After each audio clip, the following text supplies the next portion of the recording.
वाद का मतलब है लोगों को एकत्रित करना, समूह में होना। तो महिलाओं की स्थिति जो थी पहले, आप सभी जानते हैं, तो उसके लिए इसकी ज़रूरत पड़ी होगी कि हम एक समूह में आके बात करेंगे तो लोगों तक हमारी बात पहुँचेगी। मेरा तो ये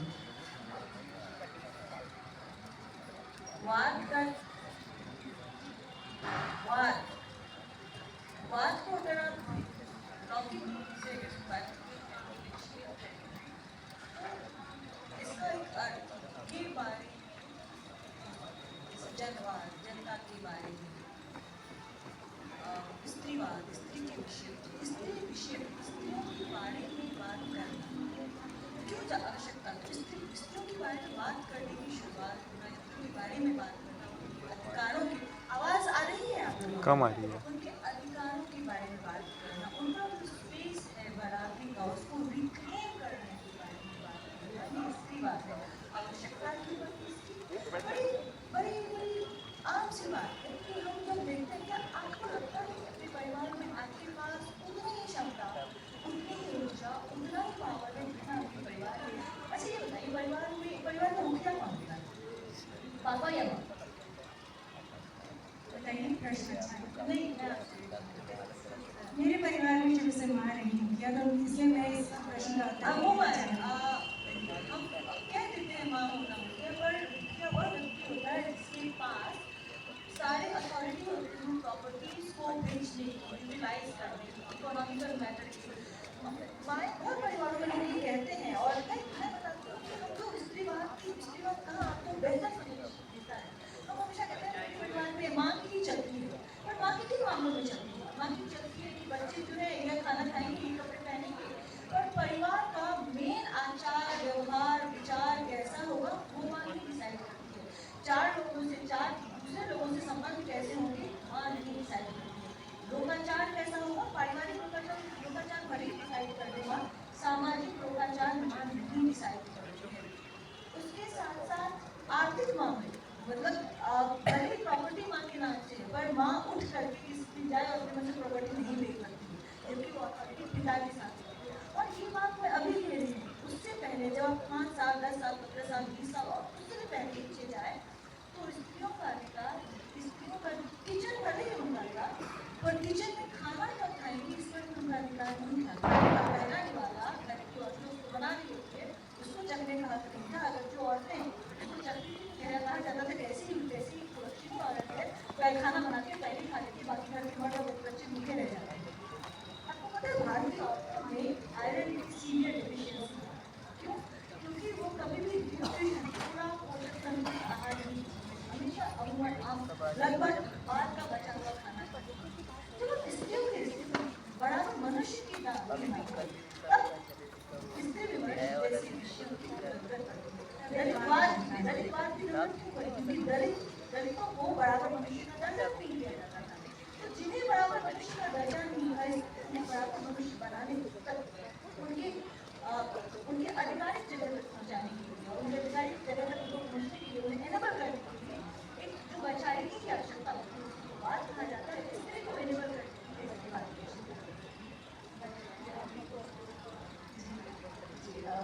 बहुत शुक्रिया सबसे पहले तो यहाँ बोलने का मौका देने मुझे ऐसा लगता है आपका जो सवाल है किस बात की जरूरत, जैसे कि अनुशक्ति जी और बोल रहे कि शादी मैम कि जब गैर बराबरी होगी तब तक गैर बराबरी के खिलाफ जिस वर्ग विशेष के लिए वो गैर बराबरी होनी है समझना उनकी आवश्यकता बढ़ जाएगी, क्योंकि एक लेवल तक होता है आपके, आप किसी को हरा सकते हैं, और जब वो सीमा खत्म हो जाती है, इलास्टिसिटी खत्म हो जाती है, आप ये समझिए फिर वो वापस आता है। तो एक समय में ऐसा महसूस किया गया तो ऑल ओवर द वर्ल्ड हमारा जो सोशल स्ट्रक्चर है वो पेट्रियार्कल, और उसमें इतने आप समझे, अगर मैं बचपन से ही से फिर सत्ता के प्रमाण मिलते हैं, और ये प्रमाण उसके पहले अगर हम भारतीय सरकार के विषय में हम जानते हैं तो हम ये भी समझते हैं कि मैंने पेट्रियार्कल जो इंस्टीट्यूशन रहे, खासतौर पे परिवार और विवाह जैसी जो संस्थाएं अस्तित्व में आई, उन संस्थाओं ने डेलिबरेटली ये काम किया कि औरत को जो है वो ये समझना है कि औरत का शरीर है, वो शरीर वो गर्भ को ऊन करती है, उस गर्भ से वो से उसके पास एक विशिष्ट शक्ति है बच्चा पैदा करने की, और उस शक्ति के द्वारा ही अभी समय तो वहाँ पर मैंने औरत को पता होता था कि ये बच्चा किसका है। जब कई लोगों से संबंध हुआ करते थे तो स्त्री को पता है कि बच्चा मेरा है। वंशावली जो है वो वहाँ से डिसाइड हो गई। तो जब एक मैंने वर्ग विशेष को ये लगा कि शरीर जो है स्त्री का वो मैंने बहुत इम्पोर्टेंट रोल अदा करना है, उसकी पावरफुल होगी या सोसाइटी उसकी लेवल पर दिखाई देने में, तो वहीं से चीज़ें शुरू होती है मुझे लगता है। और मुझे लगता है कि इस बात को बहुत गहराई तक समझा गया है कि औरत के शरीर पर कंट्रोल करना चाहता है तो उसको जो है सोशल एक स्ट्रक्चर में उसकी जो नियम दर्जे की जो स्थिति है उसको बरकरार रखा जा सकता है।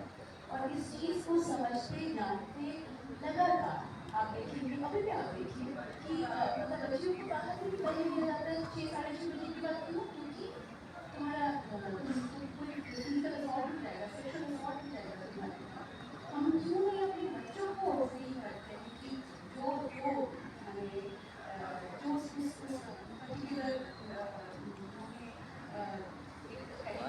एक गलत काम में जो है इंडल्ज है उनको रोकने की बजाय हम लड़कियों को रोकना बेहतर समझते हैं। तो कहने का मतलब कि आज भी तो आपका शरीर है तो थोड़ा सुनाना जरूरी है। आपका जो सवाल था कि क्यों जरूरत है, जरूरत इसलिए है क्योंकि औरत को दिन भर में रिड्यूस किया गया है और दूसरा उसकी सामाजिक जो अभियंता है, उसकी सामाजिक जो स्थिति है उसको लगातार दर्जे पर बनाए रखने की जो चारों तरफ से कहते हैं ना कि सारी कायनात वो कायनात इस बात में मुब्तला रहती है कि औरत के उस स्वयं दर्जे को बनाए और बचाए रखा जा सके। तो इसलिए मुझे लगता है कि जरूरत है मेरे विचार से बात स्थिति से अगर वो दिशा में बात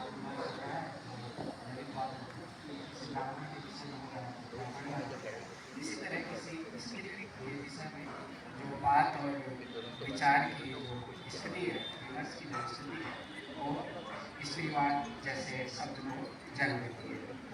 मैं ट्रैवलिंग से संबंध रखता हूँ और मैं जब अलग अलग जगहों पर घूमने जाता हूँ तो एक स्थिति स्पष्ट रूप से समझ में आती है कि जो स्त्रियाँ हैं उनके साथ कहीं ना कहीं मतलब दोयम दर्जे का व्यवहार होता है।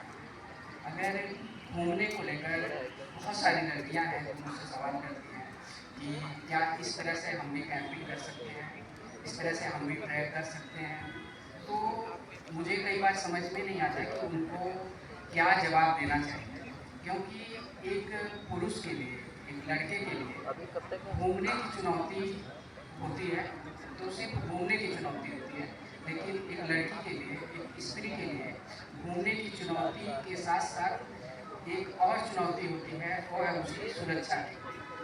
तो एक बहुत बड़ा पहलू समझ में आता है कि घूमने के साथ साथ उसको अपनी सुरक्षा का भी ख्याल रखना है। इसी तरह से बहुत सारे ऐसे क्षेत्र हैं जहाँ पर स्त्रियों के साथ दर्जे का व्यवहार होता रहा है और उनको एक समान स्तर पर लाने के लिए, उनको समान अधिकार दिलाने के लिए जिस बात, विचार और विमर्श की स्थिति की ज़रूरत होती है उसे ही हम स्त्रीवाद के रूप में जानते हैं। और मुझे लगता है कि समाज को, इस भारतीय समाज को जब स्त्री और पुरुष के लिए अलग अलग मापदंड हैं, वहाँ पर स्त्रीवाद जैसे विषय की बहुत ज़्यादा ज़रूरत है। इस पर बात करने की मुझे और स्त्रीवाद की ज़रूरत क्यों पड़ी तो हमने सुन लिया, लेकिन हम स्त्रीवाद की बात जिनसे कर रहे हैं और आपने घुमटड़ी की बात की तो मुझे याद आया कि मैंने परिचय तो आप लोग का पढ़ाई है, तो आप सबका परिचय कराती हूँ हमारे आज के पैनलिस्ट से और फिर बात को आगे बढ़ाती हूँ। संजय शिखर जी हैं, दीपक हैं, घुमटड़ हैं और दुनिया के सबसे बड़े 10 ट्रैवल ब्लॉगर्स में शामिल हैं। आपका जन्म उत्तर प्रदेश के गोरखपुर जिले में हुआ और वहाँ से शिक्षा पूरी करने के बाद आपको पढ़ाई के दौरान भी रुचि पैदा हुई साहित्य के प्रति और जॉब तक जाने घूमने की भी मेरी रुचि है और सबसे ज़्यादा समय दिल्ली और मुंबई में बिताते हैं। आपने इस दौरान बालाजी टेलीफोन, रेडियो पिक्चर और टीवी से ट्रैवल के साथ भी काम किया और घूमते घूमते ही जो कुछ आपने सीखा जाना और स्त्रीवाद में जैसे समझा आप से और साथ ही शालिनी शिंदे जी, आप मेरा रंग फाउंडेशन के संस्थापक हैं। ये संस्था 8 वर्षों से महिला सशक्तिकरण और जेंडर विमर्श के लिए काम कर रही है। मेरा रंग में अपने वार्षिक आयोजनों में यूट्यूब चैनल और लाइव के माध्यम से साहित्य और स्त्री विमर्श को भी बहुत बड़ा मंच दिया है। अनुशक्ति सिंह जी की प्रकाशित कृतियाँ हैं शर्मिष्ठा और किरकिर 2 उपन्यास हैं। मूलतः बिहार से हैं और एक्टिव फेमिनिस्ट हैं, फेमिनिज्म और ब्रॉडकास्ट मीडिया और कम्युनिकेशन प्रोफेशनल के तौर पर काम करते हुए BBC मीडिया, सुलभ इंटरनेशनल, रेडियो नेदरलैंड्स, जी मीडिया और गूगल के साथ काम करने का अनुभव है। आपको कविता के लिए बिहार का प्रतिष्ठित युवा पुरस्कार विद्यापति पुरस्कार 2019 और शर्मिष्ठा को अमर उजाला सम्मान 2021 प्राप्त हुआ। विभावरी जी गोरखपुर की रहने वाली हैं, इलाहाबाद विश्वविद्यालय और JNU से उन्होंने अध्ययन किया। पिक्चर पोएट्री की विधा में और मैंने चुना काफी हो जाना सम्मान बनाने प्रकाशित है और राजेंद्र यादव हंस के सम्मान से भी सम्मानित है। तो ये हमारे आज के पैनलिस्ट हैं और मेरा अगला सवाल आपसे ये है कि क्या ये प्रासंगिकता आज भी वैसी ही बनी हुई है जैसी 50 साल 30 साल पहले थी या इसमें कुछ फर्क आया है?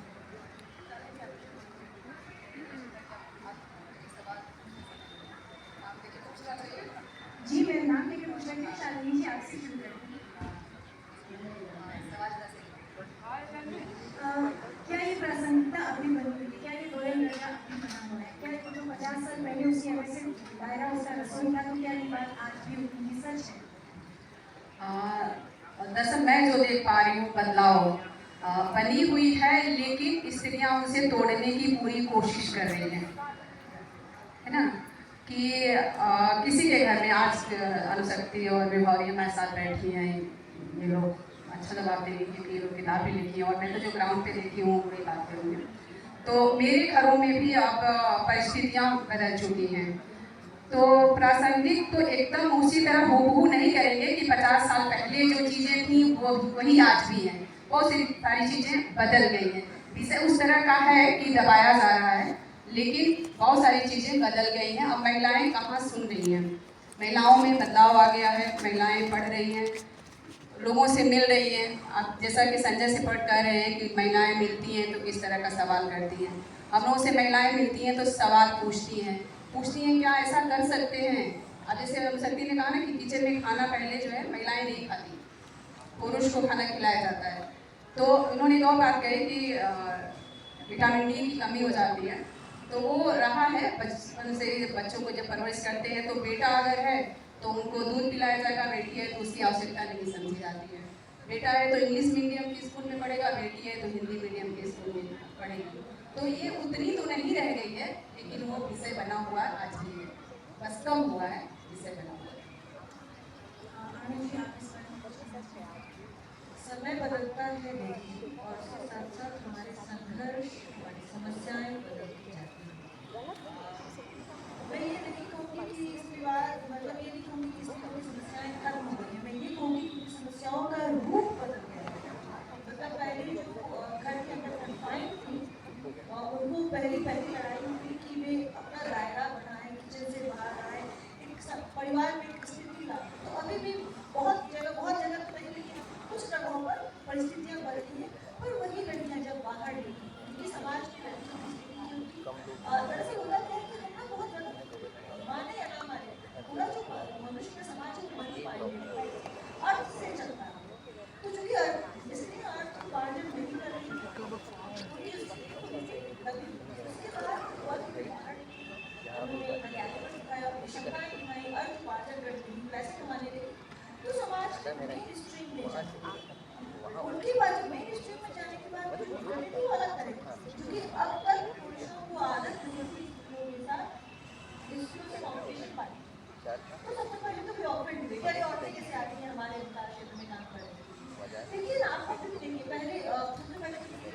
काउंसलिंग हार्ड की गई, मैं टीचर डॉक्टर बन सकती थी, मैं कोई भी हार्ड जॉब नहीं कर सकती।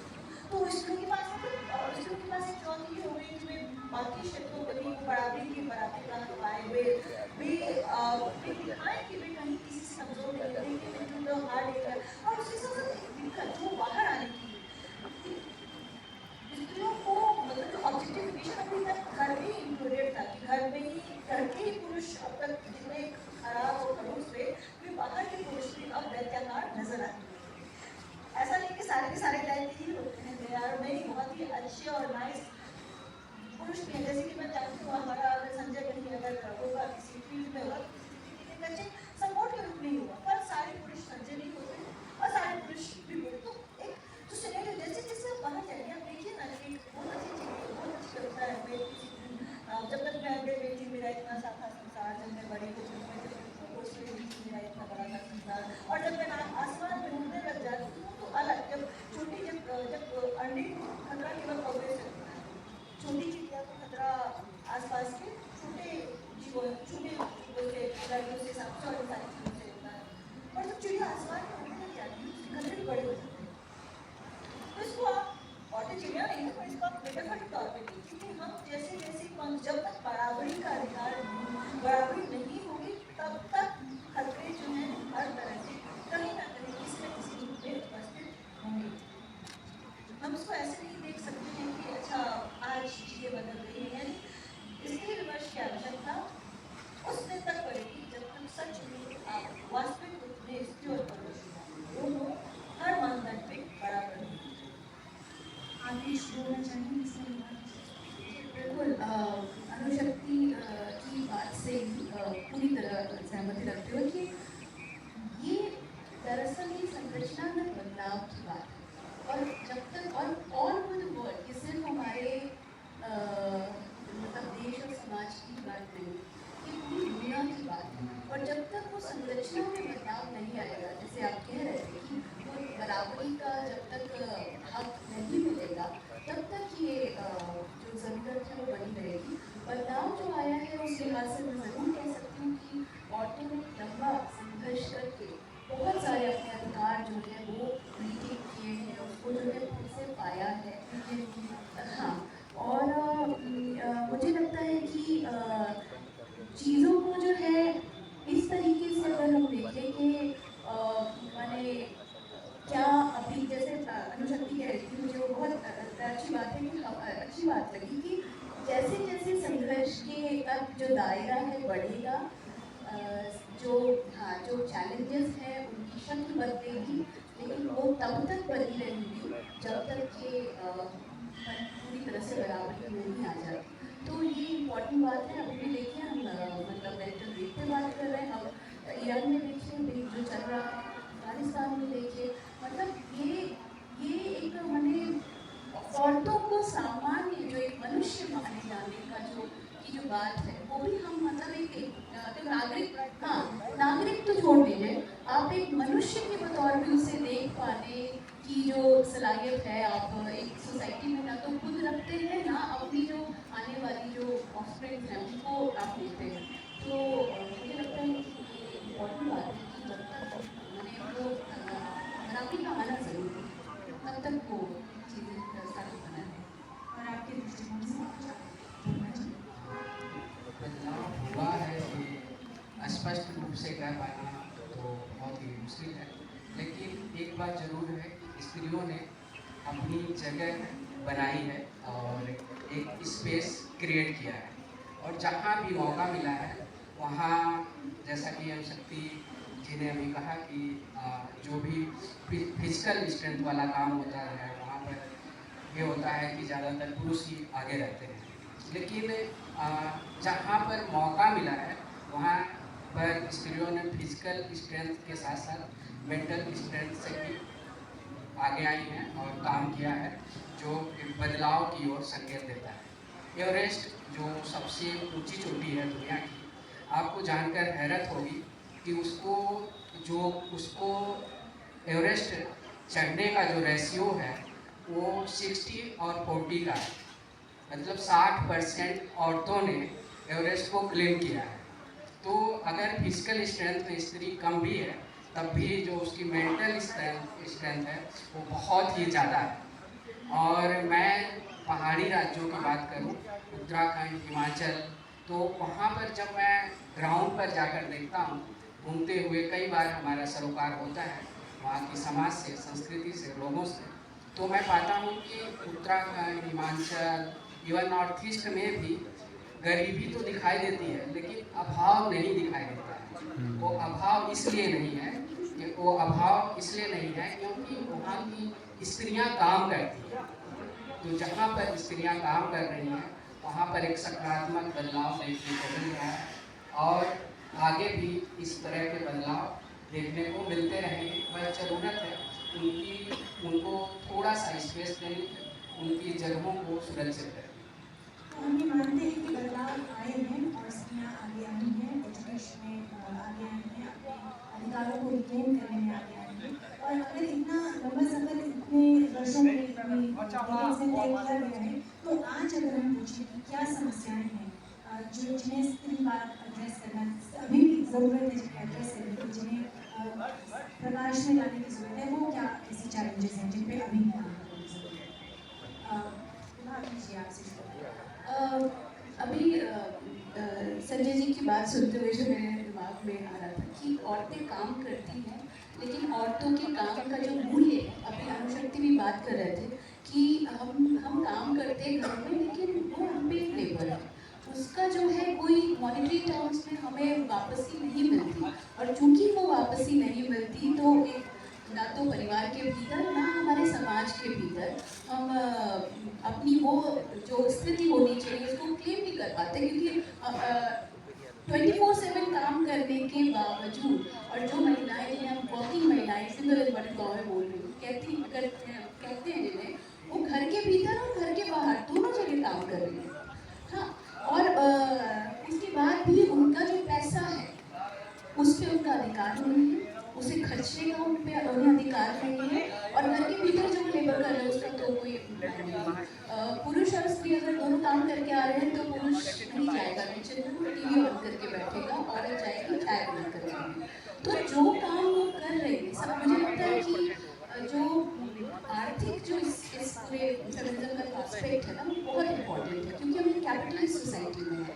तो जब तक औरतों के श्रम का जो मूल्य है, वो क्या बहुत सुंदर लाइन है कि जिस दिन औरतें अपने श्रम का हिसाब मांगेंगी, उस दिन दुनिया की जो सबसे बड़ी जो चोरी है वो पकड़ी जाएगी। तो आपके श्रम को कभी माना ही नहीं गया कि आप श्रम कर रहे हो, जबकि आपको क्या बोलते हैं, होम मेकर और तमाम शब्द जो है वो ईजाद कर लिए गए, लेकिन जब हम कहते हैं कि आपकी मम्मी क्या करती है, बच्चे से पूछते हैं, वो कुछ नहीं करती, वो गृहिणी है, घर में रहती है, वो कुछ नहीं करती है, क्योंकि उसे बताया जा रहा है कि उसकी माँ कुछ नहीं कर रही है। और वही माँ अगर एक दिन बीमार पड़ती है और किसी को उसकी जगह लाया जाता है तो उसे पे करके लाया जाता है। दैट मीन्स कि वो जो लेबर कर रही है उसका मूल्य है, जिस मूल्य को सदियों से उसे पे नहीं किया गया है, और उसकी बिना पर उसकी जो दो या दर्जे की जो जगह है समाज में उसको बनाए रखा गया है। तो मुझे लगता है कि ये एक इम्पॉर्टेंट एस्पेक्ट है। मतलब मेरे आपकी बात से ये प्रश्न मेरे मन में आया, कुछ थोड़ा जिस तरीके से लग सकता है, लेकिन क्या यदि उसका आर्थिक मॉनेटरी टर्म्स में अगर उसका पेमेंट कर दिया जाए तो क्या वो दो नजर खत्म हो जाएगा? नहीं, ये सिर्फ मैंने अपनी बात कहते हुए कहा कि एक एस्पेक्ट है, कि जो आर्थिक पहलू है वो एक एस्पेक्ट है, क्योंकि हम एक कैपिटलिस्ट या पूंजीवादी समाज का हिस्सा है। उस समाज में मुझे लगता है कि पैसा और सिर्फ उसकी सामाजिक बराबरी को मेंटेन करने के लिहाज से नहीं, उसके खुद के जीवन और खुद की उसकी मैंने अपने नज़रों में भी उसकी जो मैंने ऐसे कह सकते हैं कि जो उसका अपना एक नियंता जो है, उस नियंता, आत्मसम्मान, इन लिहाज से भी अगर हम देखें तो औरत जो है वो स्ट्रेंथन महसूस करती है अगर वो कमाती है और उस कमाई पर उसका हक होता है। तो ये हम सब देख पा रहे हैं, हमें से बहुत सारी औरतें घर और बाहर दोनों जगह काम करती हैं, तो हम ये समझ सकते हैं कि जब हम ओन करते हैं अपने कमाए हुए पैसे को, तो वो हमें स्ट्रेंथन करता है in the terms of decision making with in a family और आउटसाइड द फैमिली। तो वो एक इम्पॉर्टेंट आस्पेक्ट है, वन ऑफ द आस्पेक्ट्स। वो केवल वो बात नहीं, मतलब उसके साथ तमाम अन्य आस्पेक्ट्स हैं जिस पे हमारे बाकी पैनलिस्ट ने बात की। शालिनी जी, आप फील्ड में इनके एस्पेक्ट को किस तरह से देखते हैं? क्योंकि आप दोनों जमीन पे उतर के काम करते हैं, या वहाँ पर भी दिखाई देता है मॉनिटरिंग? जी जी, मैं तो ज़्यादातर मतलब middle class, lower middle class और गाँव में जाके काम करती हूँ, तो ये सारा बहुत देखने को मिलता है। और मैं एक ग्राउंड का एग्जांपल दे रही हूँ कि एक गांव में, ऐसे एक गांव है गोरखपुर के पास में, बांस गाँव के पास, वहाँ पे महिलाएं ये मानती हैं कि अंधविश्वास मानती हैं कि किसी को कुछ हुआ है तो वो दवाई नहीं कराती हैं, अंधविश्वास पे जाती हैं और वो कुछ झाड़ फूँक भी करवाती है। तो उस पर एक कार्यक्रम था, तो वहाँ पे हम लोग गए थे, तो वहाँ पे हमने देखा कि वहाँ पे समझदार महिलाएं भी हैं, बहुत समझदार महिलाएं, जिसमें से मैं एक अपने घर में भी चर्चा कर रही थी। एक महिला को मैंने देखा तो उसकी पर्सनालिटी, उसके बोलने का तरीका, उसके बैठने का तरीका, उसका पूरा बॉडी लैंग्वेज से मैंने कहा कि आप गाँव की प्रधान हैं क्या? लेकिन उन्होंने कहा कि नहीं, मेरे गाँव के प्रधान तो पुरुष हैं। तो ये ज़्यादातर तो यही होता है कि हर जगह पुरुष होता है, पत्नी प्रधान होती है, उसके बाद भी पति, हाँ प्रधान पति, हाँ प्रधान पति, पंचायत आने के बाद खासकर हाँ वैसे भी मैं तो अपने बचपन में देखी हूँ, मेरे गांव में रहे हैं, तो प्रधान पति ही काम करते हैं। उनकी पावर बस इतनी इस्तेमाल की जाती है पत्नी की कि वो आएंगी, बस किसी पेपर पे सिग्नेचर कर देंगी, या अंगूठा, नहीं पढ़ी लिखी है तो अंगूठा लगा देंगी, बस इतना ही पावर इस्तेमाल होता है। बाकी प्रधानपति ही करते हैं जो भी काम करना होगा, डीएम से मिलना है, किसी शिक्षा अधिकारी से मिलना है, किसी से भी जो भी काम करना है, तो वो पुरुष ही करता है, महिला नहीं करती है। तो महिला का दोयम दर्जा का वो तो बना ही हुआ है। बदलाव की जब मैं बात कर रही थी, तो मैं अभी भी दोबारा कह रही हूँ, अनुशक्ति जो बात कर रही थी कि बदलाव तो बहुत आया है, सामाजिक, राजनीतिक, आर्थिक, बहुत तरह से। खुद अनुशक्ति और विभावरी अपने आप में देखिए यहाँ पे बैठी हुई हैं, ये लोग खुद सक्षम हैं, अपने घर में बोल सकती हैं। तो बदलाव बहुत तेज़ी से आ रहा है और महिलाएं, लड़कियाँ अपने लिए बोल रही हैं, खड़ी हो रही हैं। तो ये सारे ग्राउंड पे बहुत सारी चीज़ें देखने को इस तरह से मिलता है। लेकिन हाँ, वो दोयम दर्जा का वो बना हुआ है आज भी घरों में कि दो लोग नौकरी करके आ रहे हैं, पति पत्नी, तो वो पुरुष, कोई ज़रूरी नहीं है वो टीवी देखने बैठ रहा है, वो मोबाइल खोल के बैठ जाता है, लैपटॉप खोल के बैठ जाता है कि मेरे पास तो काम है। और महिला किचन में जाती है, और इतना ही किचन में ही जाती है, वो ये भी पूछती है कि क्या बनेगा, वो पुरुषों के हिसाब से बनता है।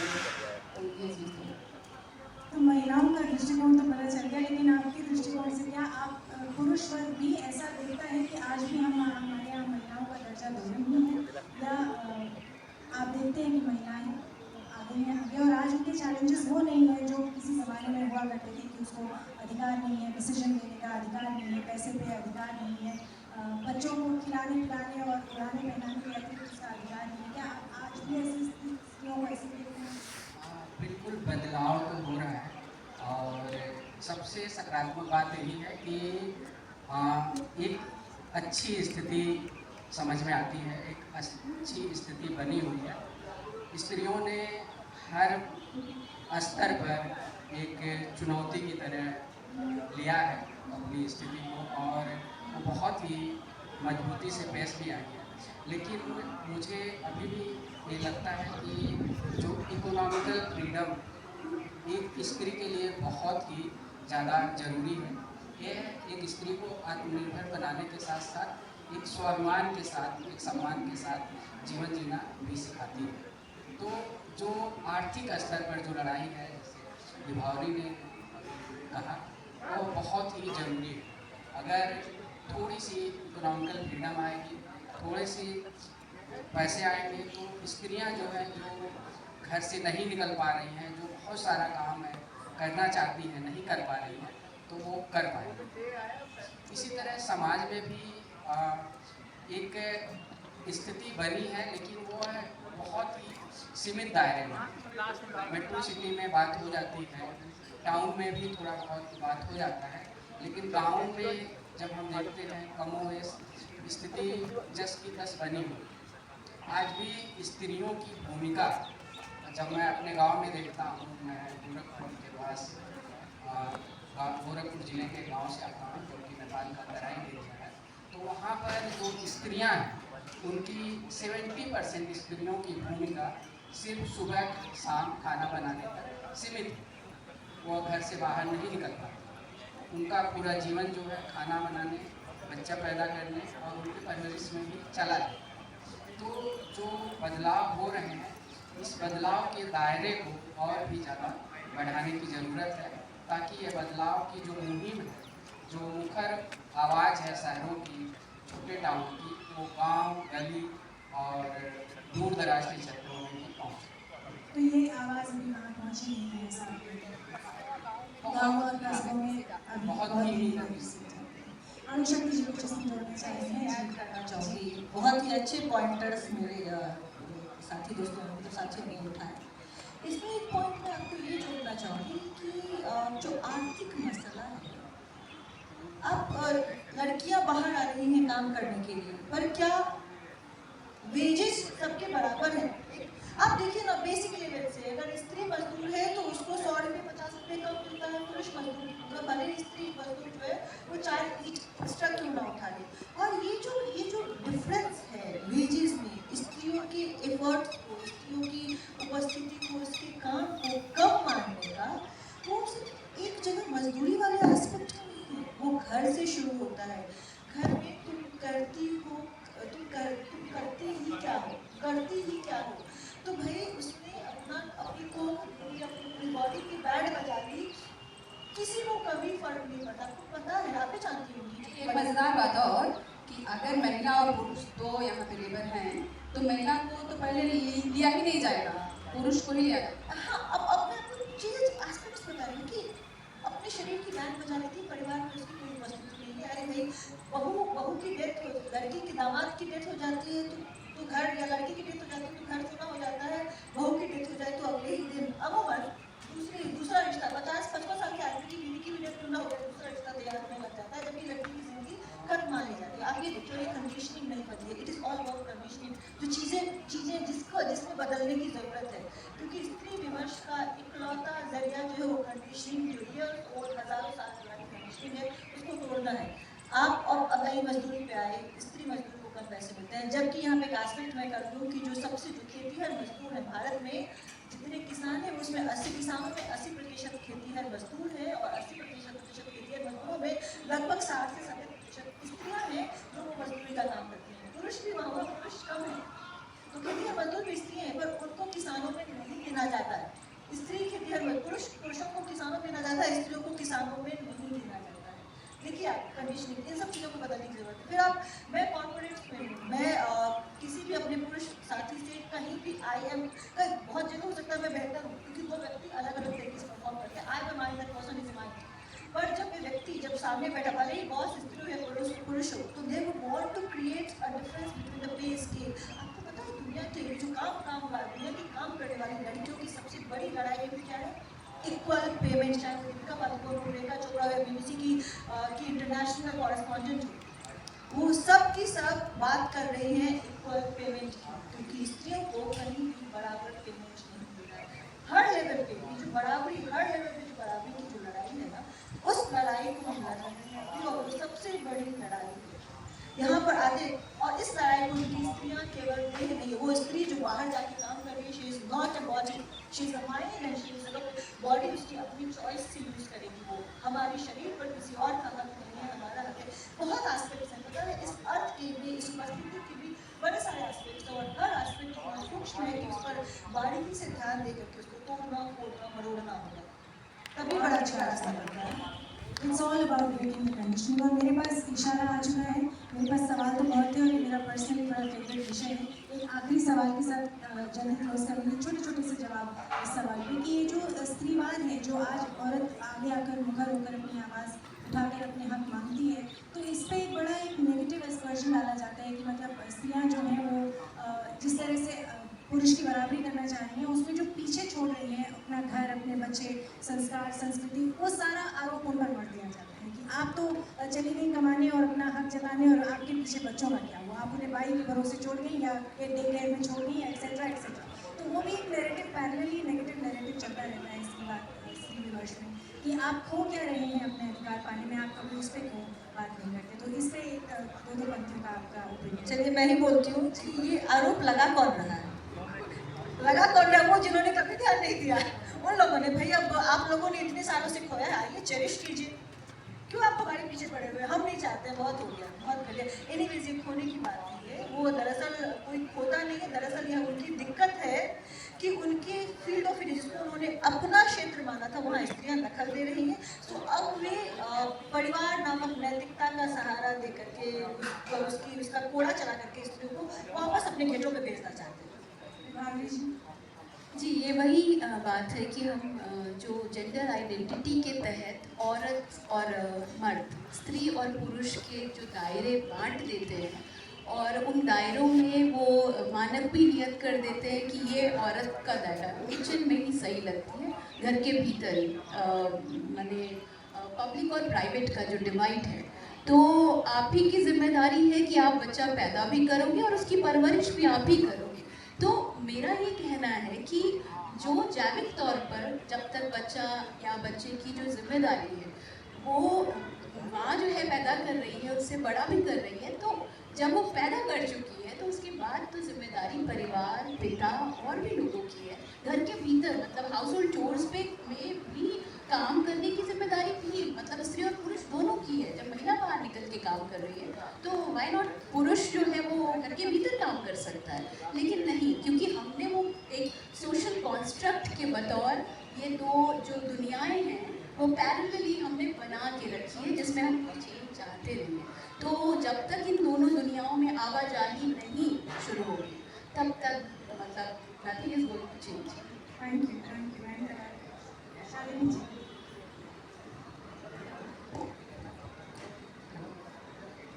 दरअसल सामाजिक, राजनीतिक और आर्थिक स्थिति में पुरुषों के बराबर होने के लिए ही स्त्रीवाद की शुरुआत हुई। तो यहाँ पे बात ये है कि जिन्होंने भी ये बात कहा है, कहता है, तो ये है ना कि आज जब महिलाएं बाहर निकल रही हैं तो बहुत सारी जिम्मेदारी वो अपने पतियों पे, अपने भाइयों पे, पिताओं पे डाल रही हैं। तो मुझे लगता है कि यही वजह है कि लोग इस तरह की बातें करते हैं कि अब जिम्मेदारी उन पे भी आ रही है। अब मैं अगर कहीं फील्ड में हूँ तो जाहिर सी बात है, मैं फ़ोन करके अपने पति से कहूँगी कि यार बच्चे स्कूल से आ गए होंगे, उनका यूनिफॉर्म चेंज करा देना और खाना खिला देना, तो मेरा तो नहीं है। आप कुछ कहना चाहेंगे सर? मुझे लगता है कि जब कोई भी एक बनी बनाई जो भूमिका है उससे जब स्त्री बाहर निकलेगी तो इस तरह के सवाल लाजमी है, लेकिन फिर सवाल वही पर आ जाता है, ये सवाल कर कौन रहा है? बहुत शुक्रिया। तो ये सवाल होंगे तो वाद विमर्श होगा और स्त्रीवाद जैसे विषय को हवा मिलेगी और कुछ न कुछ सकारात्मक। Thank you.